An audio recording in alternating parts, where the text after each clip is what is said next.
All right, guys, welcome back to Gin and Juice podcast. It's been a while. Yo, what's up, guys? This is Jad, aka Juice, and I bring the gin. I'm Michael Mayers. It's good to be with you guys again. It's been a little bit of a hiatus for us, hasn't it? It has been, we've been busy with some other projects, and Mike was sick last week, so Yep.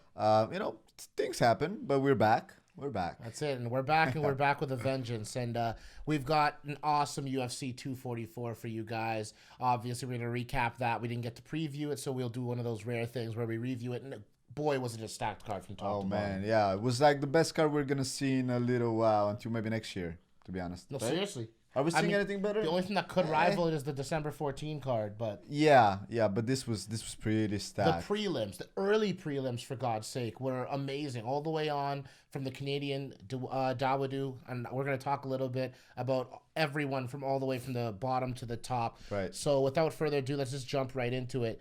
Do you want to start with the prelims, early prelims, or how do you want to start? Or do you want to start with the main Let's fight? start with from the top down, from All right, the perfect. BMF fight down. All right, so we had the BMF title up for contention. Obviously, the headliner was Masvidal versus Nate Diaz. What were some of your initial thoughts before the fight, just so all of our listeners can hear? Right. what We you did thought? speak a long time. We didn't actually get to review this card, Yes. unfortunately, but we did speak a bit about the BMF fight beforehand, maybe a month ago or so. Again, I love both fighters. My thoughts before coming into this fight were that I wasn't like too keen on necessarily seeing one of them lose. But again, obviously, I was really hyped to see both of them fight. Right. So that was my mindset. I didn't have like a necessarily a favorite or whatever, although I kind of was still like tilting towards Masvidal for the win. And As was I. that was how my attitude was coming in. What was Right. yours? You know, I definitely thought Masvidal would come into this and be able to show that he can be a guy who can absorb pressure. Nate Diaz has always been a guy who walks forward, but anytime we've ever seen Jorge Masvidal in trouble, which is very rarely, but especially before when his cardio wasn't so great, it was when he was pressuring and walking Yes. forward, overextending and getting caught on counters. He's a very good counter striker. Yeah. And Nate Diaz is a big pressure fighter, so I saw what I expected. From the opening bell, Nate Diaz started walking him down. It's funny. Jorge Masvidal has that now his signature on the cage with his hands behind his back, leaning Yeah, against the yeah. cage, and he did the fake run up to the fake flying. He did knee that. at Nate He was Diaz. like, and he And it laughed. started off with everybody in MSG and everyone at home, for that matter, just smiling and laughing, knowing that this is it's Even real. Nate, did you see Nate reacting? He For was sure. like, He was yo, he's like right here in the middle. Let's go. Come on. What is this? Stop with that bullshit. But obviously, this fight ended due to a doctor stoppage with due to the eye, the laceration that Anthony Showtime Pettis had opened up on Nate Diaz. Obviously, he's been cut before there too, but Yeah. there was a slicing elbow from Jorge Masvidal. What he did was he engaged in a clinch. He forced the pressure from Nate, and then once he got close enough, he engaged in a body lock. And he held him really close, really tight. And the second an inch of space came up, an elbow came from a half plum. So, Yeah. what was your takeaway once you saw that slicing elbow connect? Well, we all know that Nate and Nick have had like issues with their eyebrows for Yeah. quite a while. They've had a bunch of like stitches there, and I think even surgeries where they cut out a little bit of the skin so they can pull it back up and kind of like get rid of that dead skin. But even after all that, obviously the skin here is very thin, and it's like right over a bone. So once it gets going, it keeps reopening up. So that's unfortunate, and I think it's gonna still keep happening even if it heals up.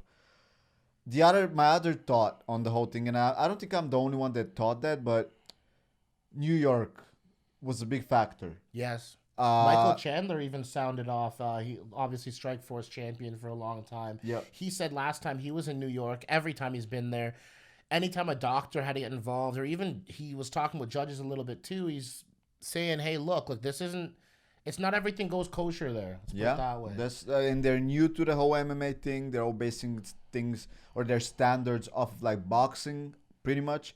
So In Nevada, do you think that fight gets I stopped? think no. I think he would have kept going in Nevada. To be honest, they would have like kind of closed their eyes a little bit. And look, I'm not necessarily saying that they shouldn't have stopped the fight, because even the round before that, in between rounds, I was like, yo, this gash is like so big.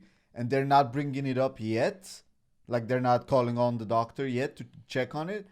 I was like, maybe they're doing that because it's like such a high profile fight. They're like fight. They're just gonna like kind of like not pay attention to it. But obviously, in the next round, they stopped it because of it. And the footage, I don't know if you've seen the footage of Nate Diaz with the UFC's doctor, the Asian dude that's always with the UFC. Right. That guy.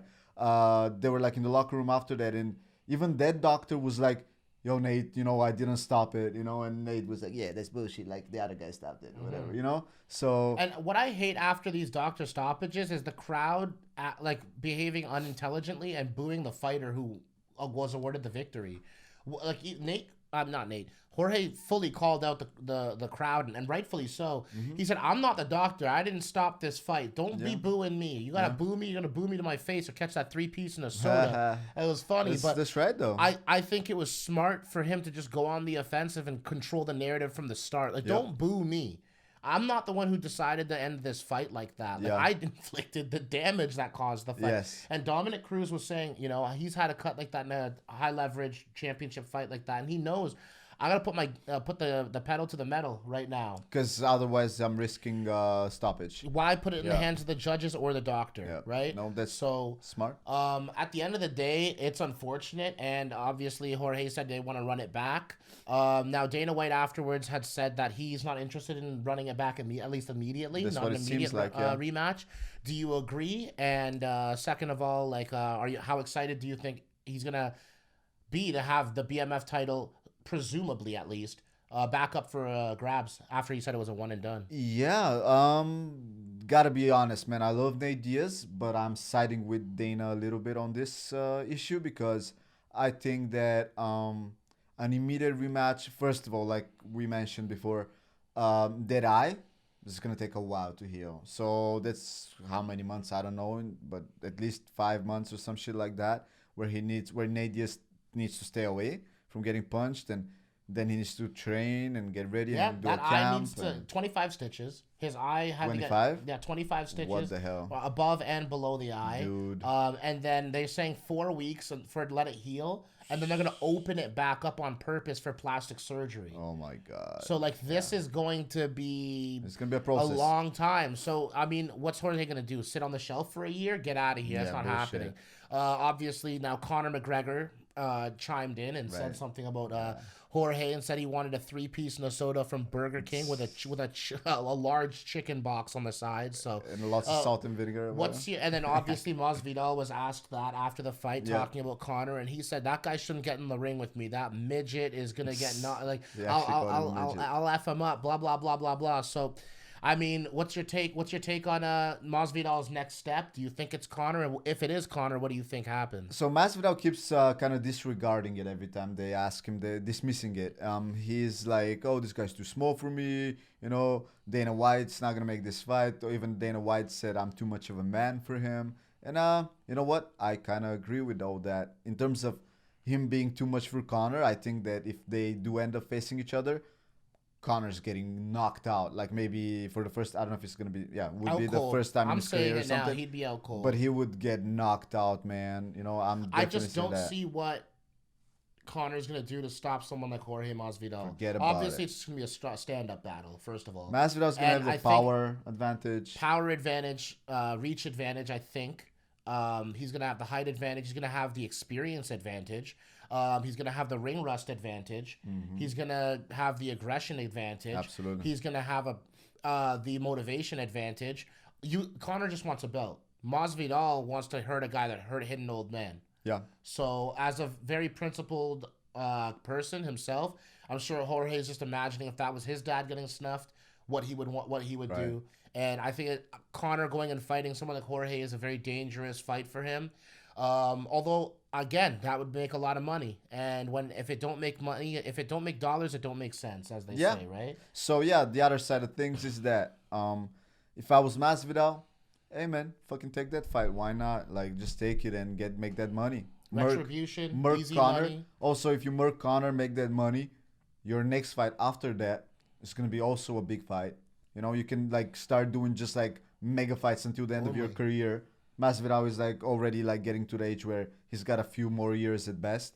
So, that's your key. Do fucking Connor. Do a rematch with Nate a year from now or some Yeah, shit for year another and a mega half fight. make a difference. And Excuse me. and this, And yeah, go ahead. yeah, and just retire after 2 or 3 fights. I mean, yeah, he's a seasoned veteran. He's been fighting, obviously, not just professionally, but in the streets for a very long time. And Jorge Masvidal has some big things ahead of him. He's in a power position. No matter who he fights or what he touches, he's got the Midas touch at this point. It's going to turn to gold. Yeah. I'm excited to see what happens. And Nate, we will hope you a speedy recovery.